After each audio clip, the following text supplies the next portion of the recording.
하나님께서 오늘 우리에게 주시는 말씀은 창세기 13장 1절에서 9절까지 말씀입니다. 창세기 13장 1절에서 9절, 제가 가진 성경으로 구약 15쪽에 있습니다. 같이 말씀 합독하겠습니다.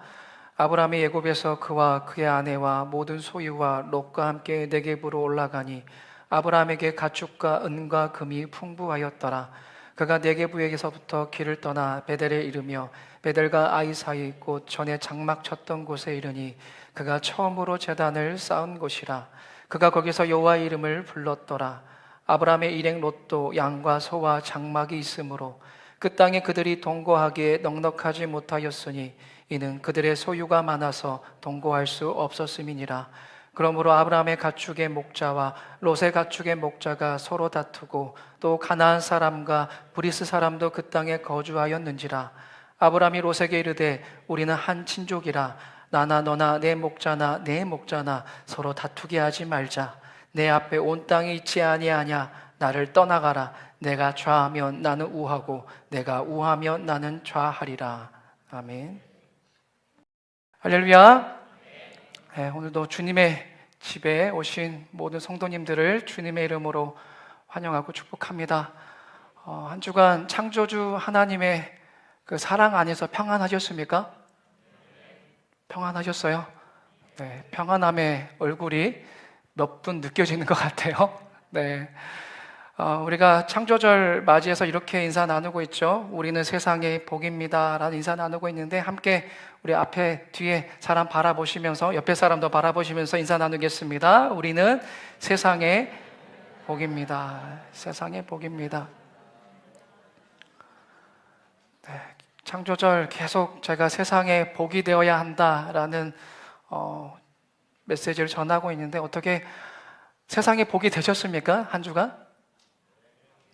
복덩이로 사셨어요? 근심덩어리로 사셨어요? 솔직하게. 한편으로는 좀 복덩이의 모습이 있었고, 또 한편으로는 근심과 걱정으로 또 주님의 마음을 아프게 했던 또 그런 삶의 모습들이 있었다면, 오늘 이 시간 주님께서 다 용서해 주시고 다시 한번 힘과 용기를 우리에게 부어 주실 줄로 믿습니다. 우리는 정말 세상의 복입니다. 복이 되어야 해요. 오늘 우리 기도하는 지사님 말씀 가운데 있었지만은 우리의 그게 사명입니다. 세상에서 우리는 저주의 통로가 되어서는 안 되고, 하나님의 그 사랑을, 예수님의 그 사랑을 흘려보내는 복의 통로가 되라고 우리 모두를 하나님께서 부르신 줄로 믿습니다.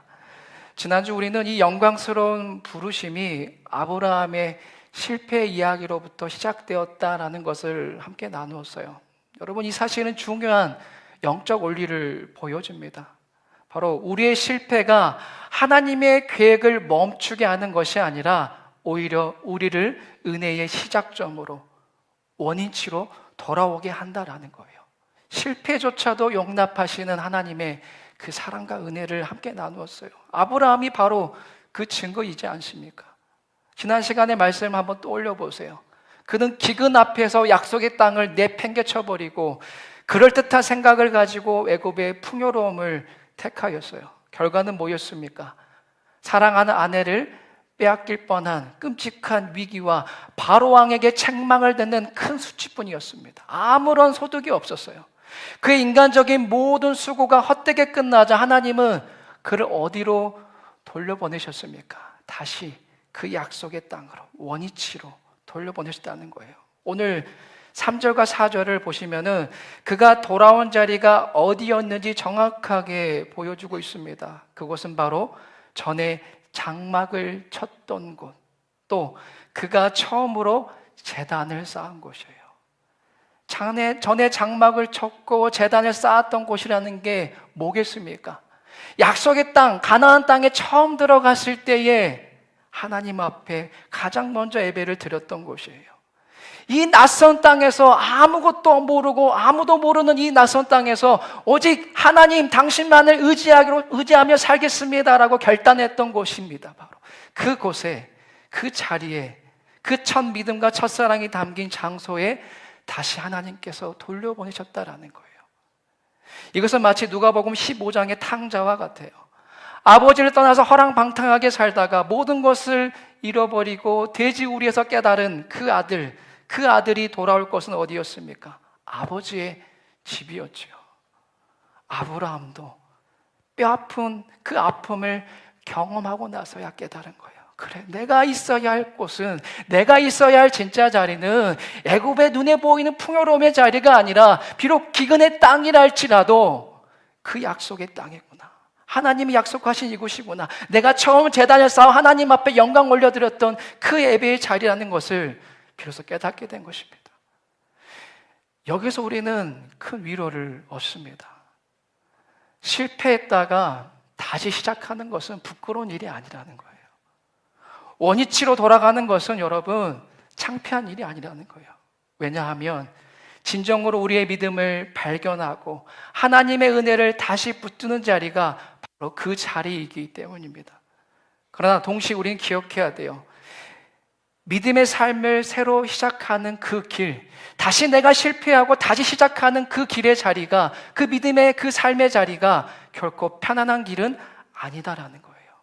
은혜를 받고 내가 다시 회복하여서 돌아온 그 자리에서 하나님은 또 다른 시험과 갈등을 주신다라는 거예요.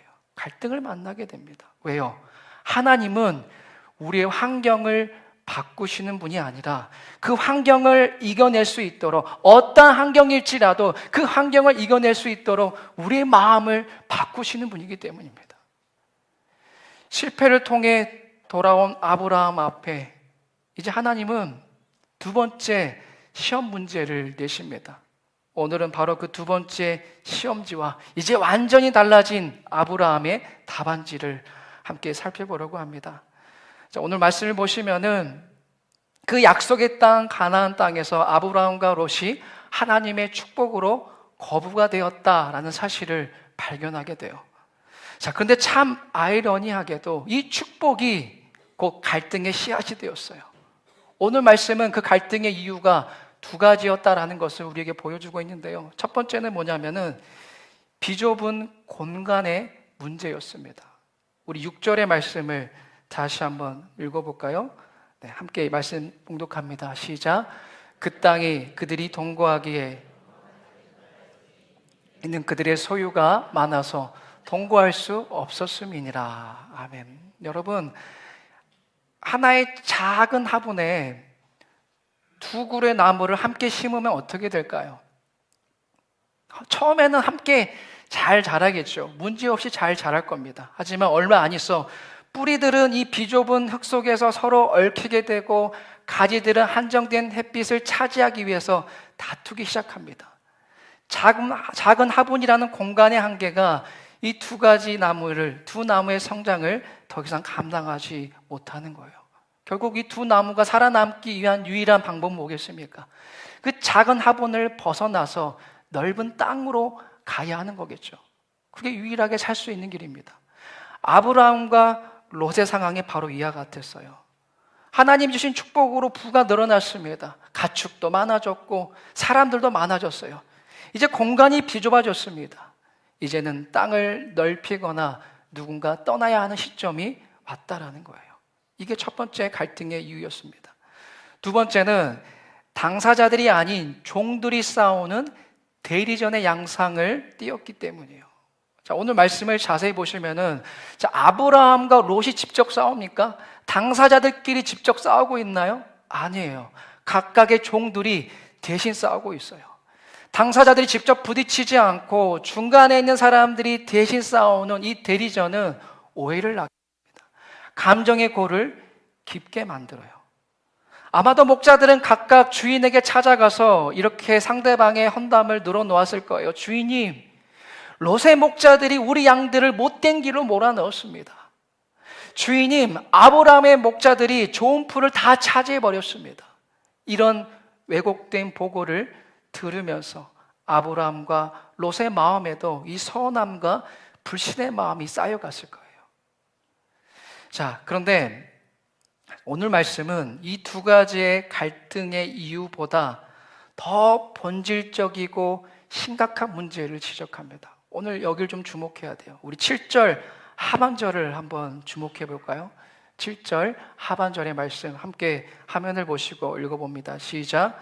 또 가나안 사람과 브리스 사람도 그 땅에 거주하였는지라. 자, 이 말씀 뭐예요? 가나안 사람과 브리스 사람이 아브라함과 롯의 모든 상황을 처음부터 끝까지 지켜보고 있었다라는 거예요. 한번 상상해 보십시오. 어느 날 자기가 살고 있는 동네에 하나님을 믿는다는 사람들이 들어왔어요. 그들은 제단을 쌓고 여호와의 이름을 부르면서 한동안 열심히 신앙생활을 하는 듯 하더니 기근이 오자 어디론가 사라졌다가 다시 돌아왔습니다. 근데 다시 돌아와서는 자기들끼리 재산 문제로 날마다 다투는 거예요. 그 부끄러운 모습을 하나님을 모르는 가나안 사람과 브리스 사람들이 다 보고 있었다라는 겁니다. 이것이 어찌 아브라함 시대만의 문제이겠습니까? 오늘날 어떤 교회가 세워집니다. 하나님을 찬양해요. 구제와 선교와 사랑을 외칩니다. 처음에는 많은 사람이 모여들어요. 그런데 어느 날부터인가 자기들끼리 싸우기 시작합니다. 심지어 서로를 고발하고 법정에 서며 신문에 나는 일까지 벌어집니다. 그 모습을 여러분 누가 보겠습니까? 바로 예수님을 믿지 않는 세상 사람들이 본다라는 거예요. 얼마나 수치스럽고 고통스러운 일이겠습니까? 지금 아브라함이 바로 이 영적 위기에 직면한 것입니다. 아브라함은 이래서는 안 되겠다라고 생각했어요. 이 갈등이 계속되다가는 하나님의 영광을 가리겠다. 이 약속의 땅에서 복의 통로는커녕 수치의 통로가 되겠다라는 그 생각에 잡혀 있었습니다. 이 해결을 해야겠다라는 마음을 먹었어요. 여러분, 갈등은 해결되어야 해요. 예수님을 믿는 사람들 사이에서는 더욱 그렇습니다. 우리끼리 계속 갈등하고 싸우게 되면은 하나님의 영광을 가릴 뿐입니다. 세상 사람들은 우리를 향하여서 조롱의 박수를 보낼 뿐이에요. 기억하십시오, 여러분. 진정한 믿음은 삶으로, 생활로 나타내야 돼요. 구호로 외치는 것은 진정한 믿음이 아니에요. 삶과 생활로 반드시 믿음은 나타나야 됩니다. 믿지 않은 사람들이 볼 때에 저 사람은 정말 예수 믿는 사람이구나, 이 사람이야말로 그리스도인이구나 하는 것을 느끼게 해줘야 한다는 거예요. 무언가가 있어야 한다는 것입니다. 그래야 믿지 않는 자들도 우리를 통하여서 마음을 열지 않겠습니까? 아무리 장로와 목사의 직분을 가졌다 하더라도 우리가 삶의 자리에서 계속 싸우고 용서하지 못한다면 누가 그 모습을 보고 과연 하나님을 만나겠습니까? 아브라함이 바로 이 위기를 느낀 거예요. 자기 목자와 조카 롯의 목자가 서로 다투면서 이방 땅에 와서, 약속의 땅에 와서, 하나님을 보여줘야 하는 그 땅에 와서 서로 사랑하지 못하고 계속 갈등을 일으키는 그 현실을 볼 때에 가슴이 너무나 아팠어요. 그래서 드디어 결정을 내렸습니다. 이 문제는 반드시 해결해야 한다. 이 문제는 반드시 해결해야 한다. 우린 여기서 중요한 영적 원리를 발견하게 됩니다. 하나님을 만난 사람은 이유가 무엇이든지 간에 자기 주변에 생긴 문제를 적극적으로 해결하려는 의지를 가진다는 것입니다. 무슨 말이에요? 내 주변에 생긴 문제를 방관하지 않는다는 것입니다. 하나님의 영광이 가려지는 것을 볼 수 없었던 아브라함은 이 문제에 적극적으로 개입해 해결하려고 노력했습니다. 그 내용이 오늘 8절에 기록되어 있어요. 한번 우리 8절의 말씀도 같이 한번 읽어보겠습니다. 화면을 보시고 읽습니다. 시작. 아브라함이 롯에게 이르되 한 친족이라 나나 너나.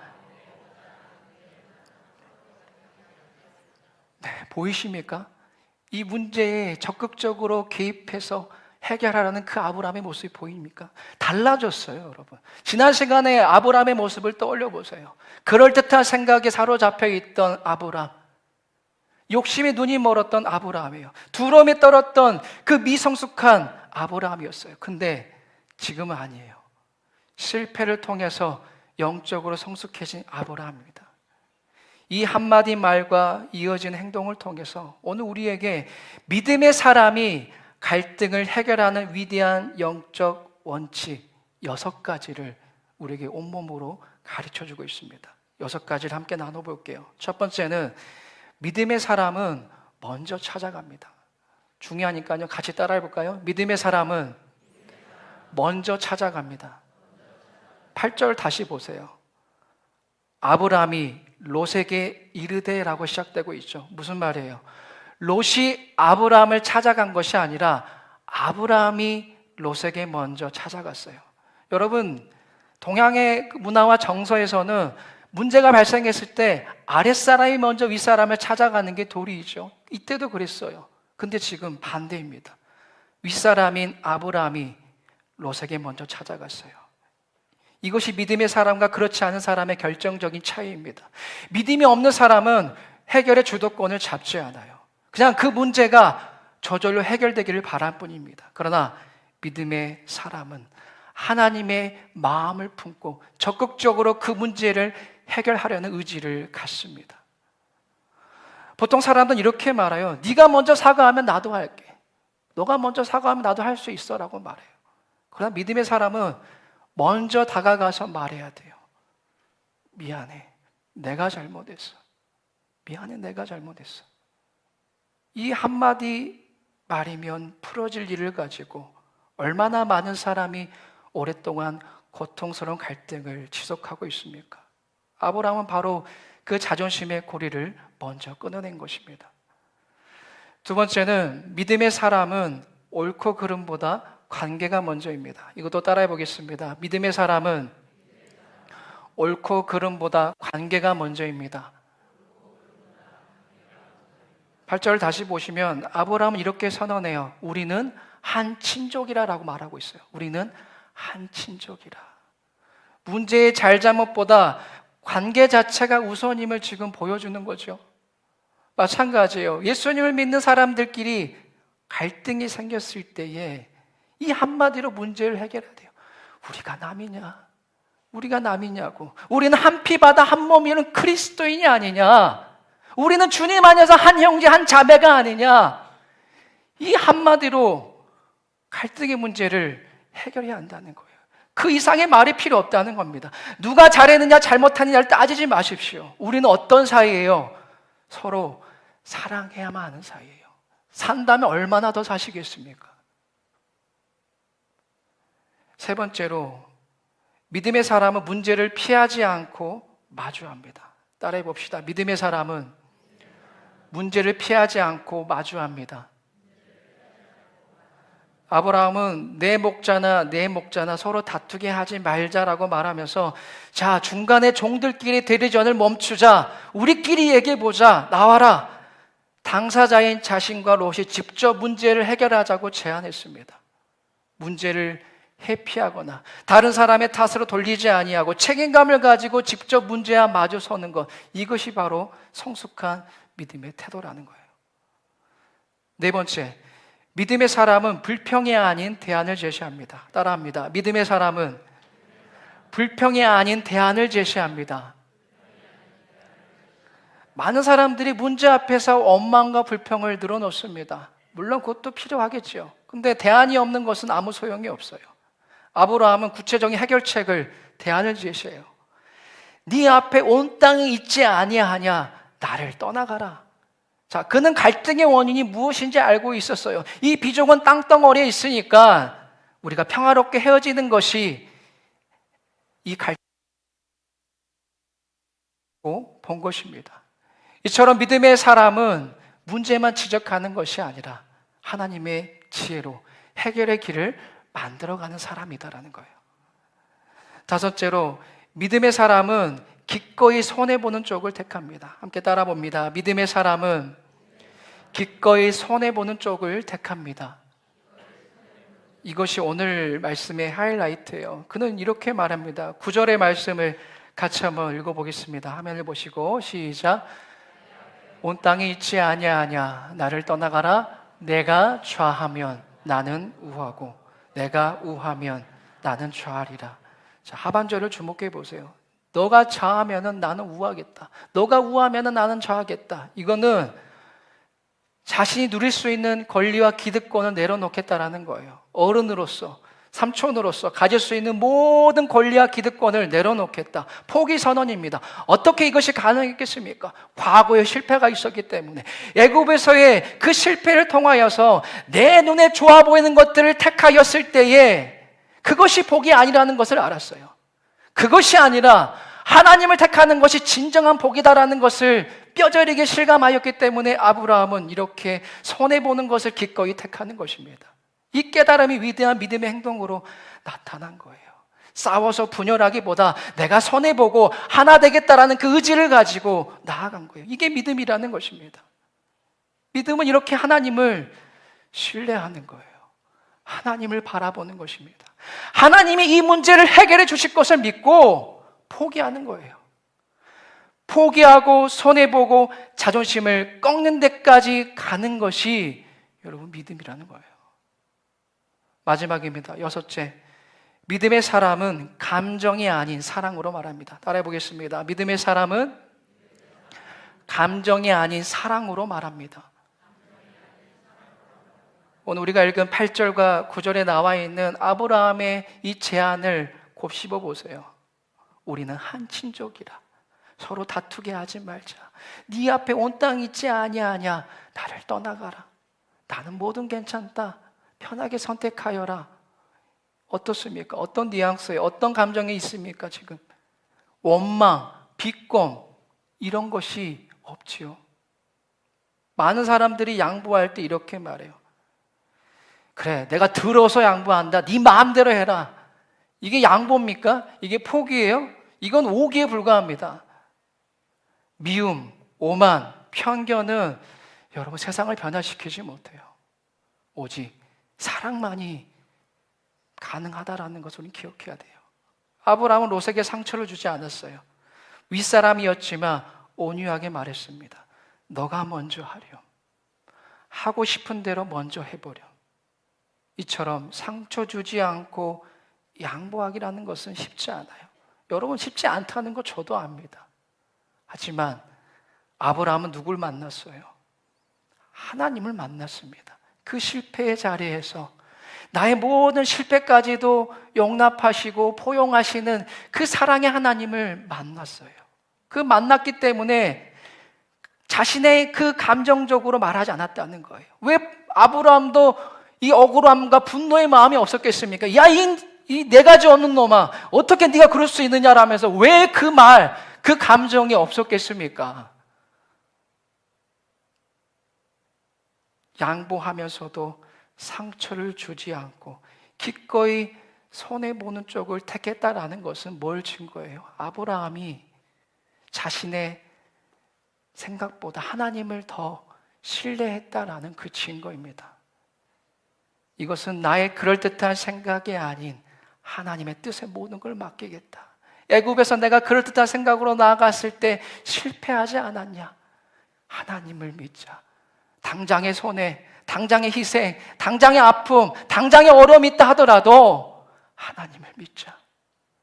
하나님과 승부를 내겠다는 그런 위대한 믿음의 선언이다라는 거예요. 사랑하는 여러분, 오늘 우리의 삶에도 크고 작은 다툼이 있습니다. 마주할 수밖에 없어요. 가정에서, 직장에서, 우리가 하나 되어야 한 이 공동체 안에서도, 이웃과의 관계 속에서도 나의 유익과 상대방의 유익이 부딪히는 순간들이 있습니다. 그때 여러분은 어떻게 반응하고 계십니까? 여전히 나의 권리를 먼저 주장하고 조금이라도 내가 손해보지 않으려고 나를 날카롭게 세우고 있지 않습니까? 오늘 아브라함이 보여준 6가지 원칙은 우리에게 이렇게 속삭입니다. 너가 쥐고 있는 그 손을 한번 내려놓아버려. 너의 그 권리, 너의 그 자존심, 너의 유익을 한번 포기해버려. 그럼 내가 너의 손을 들어줄 것이다. 여러분, 나의 유익을 포기하고 상대방에게 선택권을 넘겨주는 것, 그것은 패배가 아니에요. 그것은 위대한 믿음의 승리입니다. 그것은 하나님, 이 문제의 해결은 내 손에 달려있지 않고 오직 주님 손에 달려있습니다라는 것을 고백하는 강력한 신앙 고백이기 때문이에요. 사랑하는 여러분, 지난주에도 말씀드렸지만 항상 이러한 어려움에 본을 보여주신 분이 계세요. 우리 앞에 계십니다. 오늘도 마찬가지예요. 이 위대한 포기의 정점에 먼저 서 계신 분이 계십니다. 누구십니까? 우리 주 예수 그리스도세요. 주님은 하늘 보좌의 모든 권리를 포기하고 이 땅에 오셨습니다. 그리고 죄인인 우리를 위하여서 자신의 그 목숨을 십자가에 기꺼이 내어주셨어요. 이 위대한 포기가 있었기 때문에 오늘 저와 여러분은 구원이라는 선물을 은혜로 받은 줄로 믿습니다. 이것을 믿으셔야 돼요.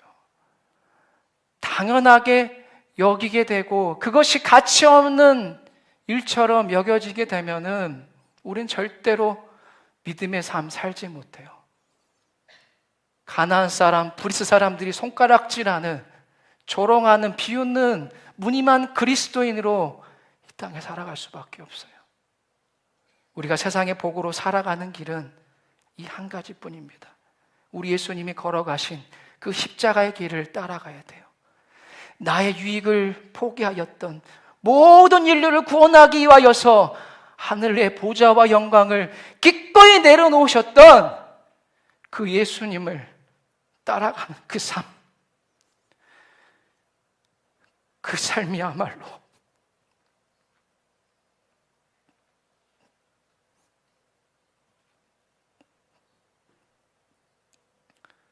세상의 복으로 살아가는 길입니다. 여러분, 이번 한 주 우리 각자는 누군가의 아브라함이 되어 주어야 합니다. 그렇다면 여러분이 먼저 찾아가야 할 롯, 그 롯은 누구입니까?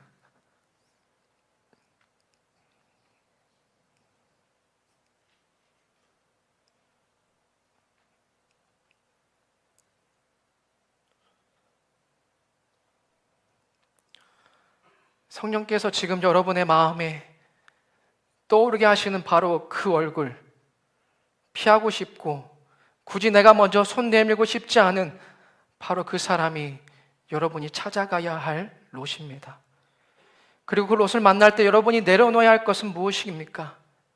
내가 맞아라고 주장하고 싶은 자존심인가요? 이것만은 양보 못해라고 생각했던 물질적 이익이나 입장인가요? 아니면 나는 잘못한 게 없어라는 억울한 마음입니까? 이제 내 힘으로 해결하겠다며 꽉 쥐었던 이 교만하고 우둔한 우리의 손을 펴시고 하나님께 모든 것을 맡겨드리십시다. 내가 손해보고 내가 져주는 그 자리에 하나님의 놀라운 평화와 축복이 임할 것입니다. 나의 유익을 포기합니다. 주님, 내 인생의 손을 친히 들어주소서. 이렇게 기도하며 나아가는 한 주가 되기를 원합니다. 특별히 말씀을 맺으면서 오늘 남신도의 주일입니다. 남신도의 주일을 맞아 교회 든든한 기둥으로 또 각 가정과 일터에서 믿음의 가정으로 버텨주시고 서주시는 우리 모든 남신도의 분들께 진심으로 감사드립니다. 오늘 아브라함이 보여준 그 리더십을 우리 남신도의 분들의 삶의 모본으로 삼기를 원합니다. 세상은 더 많이 갖고 이기는 것이 남자의 힘이라고 말하지만 하나님은 자신의 권리를 기꺼이 내려놓고 평화를 만들어가는 사람이 진짜 강한 리더다라고 말씀하세요. 가정과 교회, 삶의 모든 자리에서 이처럼 기꺼이 나의 유익을 포기하는 아브라함이 다 되셔서 주님께서 주시는 진정한 복을 누리시기를 바랍니다. 시편을 통해 우리를 성숙시키시고 포기를 통해 가장 좋은 것을 채우시는 이 놀라운 주님의 은혜가 오늘 여러분의 삶의 자들에 가득하기를 주님의 이름으로 간절히 축원합니다.